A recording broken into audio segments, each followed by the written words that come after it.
കാമം സന്തു സഹസ്രശഃ കതിപയേ സാരസ്യ ധൗരേയകാഃ കാമം വാ കമനീയതാ പരിമള സ്വരാജ്യബദ്ധവ്രതാഃ തൈർനൈവം വിവദാമഹേ ന ച വയം ദേവപ്രിയം ബ്രൂമഹേ യത്സത്യം ഭ്രമണീയതാ പരിണതിസ്ത്വയേവ പാരം ഗതാ.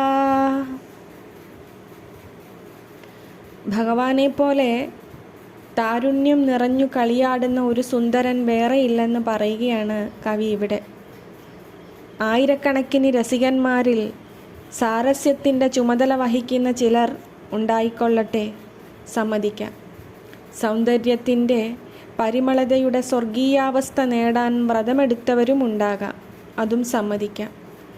അവർക്കു വേണ്ടി ഇപ്രകാരം ഞാൻ വാദിക്കാൻ വരുന്നില്ല. അല്ലയോ ഭഗവാനെ, ഞാൻ അങ്ങയ്ക്ക് വേണ്ടി പ്രിയം പറയുകയുമല്ല. യാതൊന്നാണോ സത്യം അത് പറയുന്നുവെന്നു മാത്രം.